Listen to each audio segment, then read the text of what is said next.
साथियों, the peoples current में आपका पुनः एक बार स्वागत है। अब बहुजन समाज पार्टी की हाल ही में एक न्यूज आपने सुनी थी।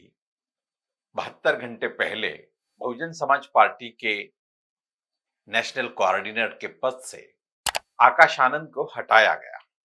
उसके बाद आकाश आनंद के पिता आनंद कुमार और रामजी गौतम को पार्टी के नेशनल कोऑर्डिनेटर के पद पर नियुक्त किया गया। लेकिन उस घटना को 72 घंटे होते नहीं है, तब से पार्टी के नेता बहन मायावती जी ने फिर अपना एक फैसला बदल लिया और उन्होंने ट्वीट पर यह जानकारी रखी। जिन आनंद कुमार को पार्टी के नेशनल कोऑर्डिनेटर के पद पर उन्होंने नियुक्त किया था, उनको उस पद से हटाया गया है। लेकिन ट्वीट में उन्होंने कहा है कि आनंद कुमार एक ही वक्त में बहुत ज्यादा जिम्मेदारियां नहीं चाहते हैं, वो एक पद और एक जिम्मेदारी ही चाहते हैं और पार्टी ये मानती है कि उनकी ये बात मान ली जाए। पार्टी के उपाध्यक्ष तौर पर रहेंगे, लेकिन वो अभी कोऑर्डिनेटर नहीं रहेंगे। हालांकि रामजी गौतम के साथ अभी जो नए कोऑर्डिनेटर को नियुक्त किया गया है वो है रणधीर बेनीवाल। रणधीर बेनीवाल, इनका संबंध उत्तर प्रदेश से ही है। उत्तर प्रदेश के जाट समुदाय से उनका संबंध है। हालांकि बहुजन समाज पार्टी ये फैसले अमूमन हम देख रहे हैं कि पार्टी के नेता के रूप में बहन मायावती ही पार्टी की पदों की भले ही कोई संख्या हो, लेकिन इस तरह से चर्चा विमर्श के बाद कोई निर्णय लिया गया हो, ऐसा इस निर्णय में प्रतीत नहीं हो। हालांकि बहुजन समाज पार्टी 2017 के बाद जिस तरह से अपनी वोट परसेंट के लिए संघर्ष कर रही है, यह संघर्ष हाल ही में भी जो चुनाव संपन्न हुए लोकसभा के 2024 के, उसमें भी जारी रहा। हालांकि उनको 2024 के चुनाव में सीट भी नहीं हासिल हो पाई। 2022 के विधानसभा चुनाव में एकमात्र एमएलए पार्टी में जीत हासिल कर पाया। ये बातें अगर हम देखें तो बहन मायावती का जो निर्णय आज फिर से पुनः एक बार जो आया कि रणधीर बेनीवाल को पार्टी के नेशनल कोऑर्डिनेटर के पद पर उन्होंने नियुक्त किया है। हालांकि बसपा का ये जो टूटना है, बसपा से वोटर का जो फांकना है, इधर उधर बिखरना है, ये 2007 में बसपा ने बहुमत की सत्ता हासिल करने के बाद जब से 2012 से चुनाव हो रहे, तब से यह जारी है। हालांकि 2007 में जो चुनाव बहुजन समाज पार्टी ने लड़ा था, उसमें बहुमत हासिल किया था, तब उन्होंने भाजपा या किसी भी पार्टी के साथ गठबंधन करने के बजाय ब्राह्मण जात समुदाय से गठबंधन किया था और इस गठबंधन ने उनको उत्तर प्रदेश में इस तरह से जीत दिलाई कि बहुजन समाज के नेतृत्व को ये आत्मविश्वास हो गया कि वो अपने बलबूते सत्ता पे आ सकते हैं। लेकिन 2012 से अभी 2025 और 27 में उत्तर प्रदेश में विधानसभा के चुनाव भी होने हैं, तो लगभग 15 साल में अभी पार्टी संघर्ष कर रही है, करते दिख रही। 13 साल तो हो चुके, आने वाले 2 साल तो 15 साल किसी जाति समुदाय को जोड़ लेने के बाद जीत हासिल होती है, मगर वो बरकरार नहीं रहती।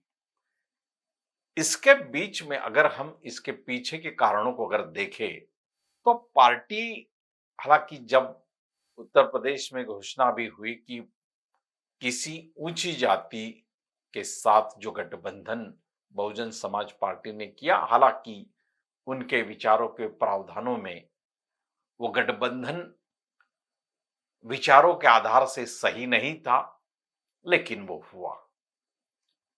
आज फिर उन्होंने उत्तर प्रदेश के, हालांकि कभी कभार रूलिंग कास्ट रहे, जाट समुदाय से नेता का चुनाव किया है। तो क्या यह जो निर्णय है उनका, इस निर्णय के अर्थ को अगर हम देखें तो बहुजन समाज पार्टी से लेकर जब उन्होंने नाम सर्वजन समाज का लेने का अपना फैसला जब भी लिया, तो ये पार्टी जब सर्वजन समाज के लिहाज से बढ़ने के लिए जो निर्णय उनके अभी हाल ही में लिए जा रहे हैं, वो नजर आ रहे हैं।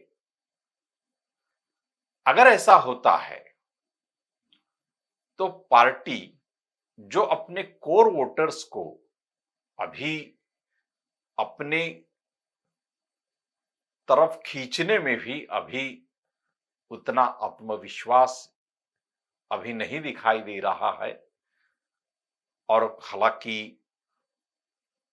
वोटर जो है, मतदाता जो है, जो कोर वोटर है बहुजन समाज पार्टी के,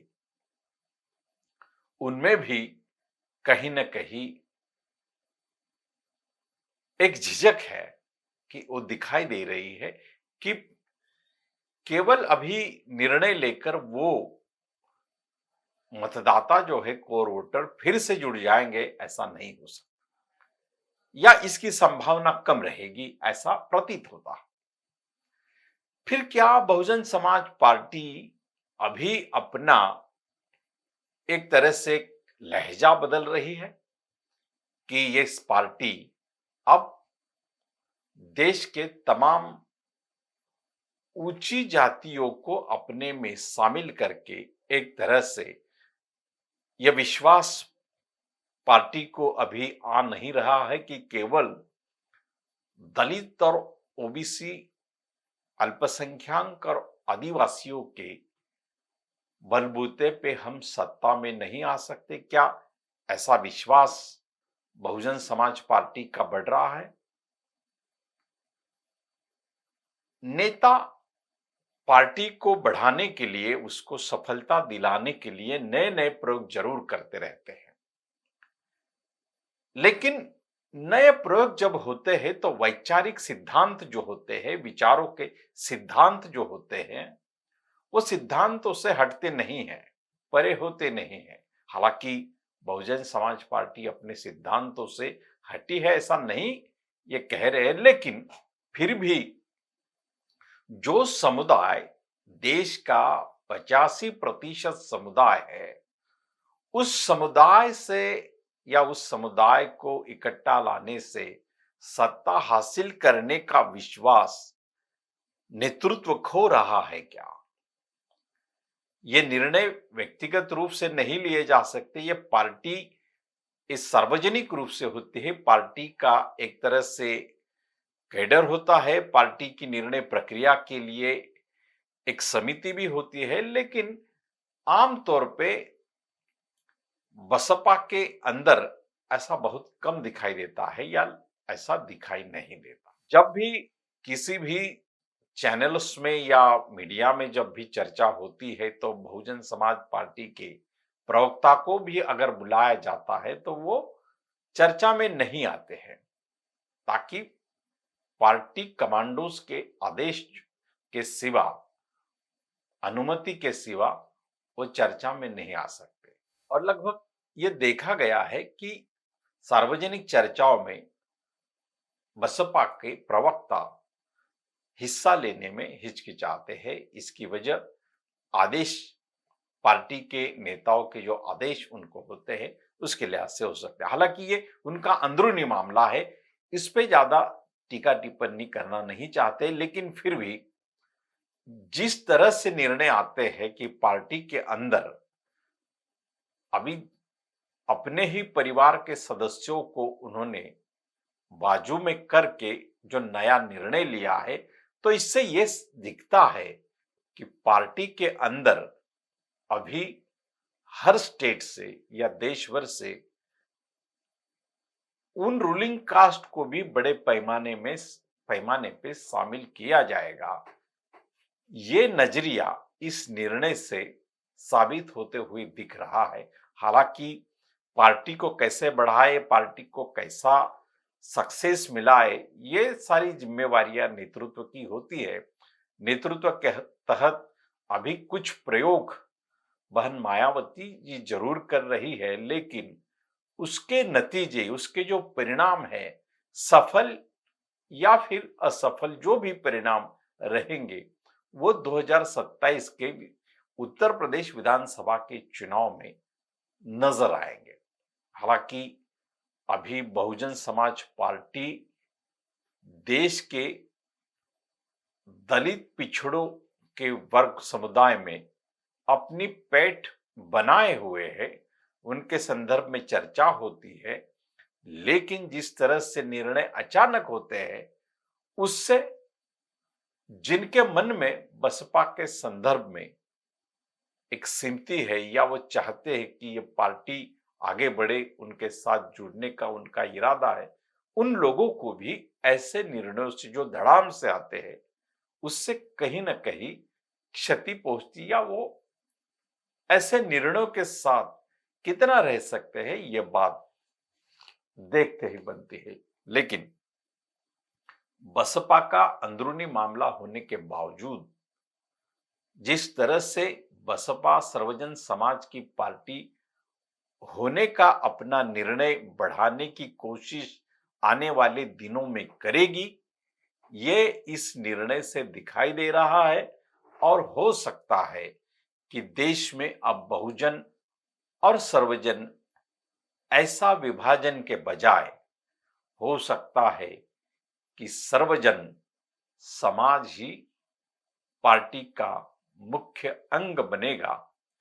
हालांकि इसमें कोई बुराई नहीं है, क्योंकि भारत के सर्वजन ये संविधान के अंदर वही है कि इस देश के सर्वजन जो होते हैं उन्हीं के लिए भारत का संविधान बना है, उन सब के लिए ये संविधान है।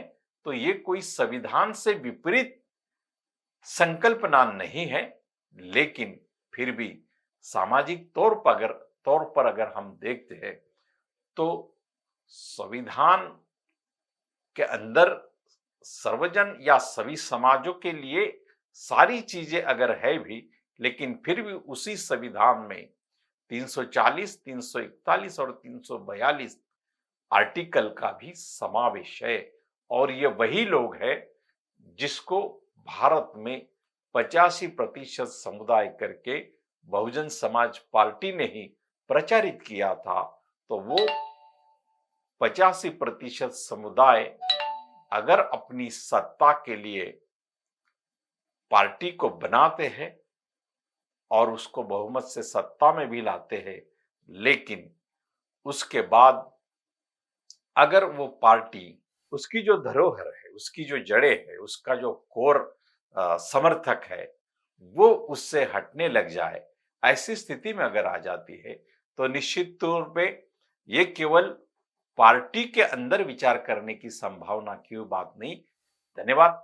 ये वीडियो अगर आपको पसंद आए तो लाइक करें, शेयर करें और हमारा चैनल सब्सक्राइब भी करें।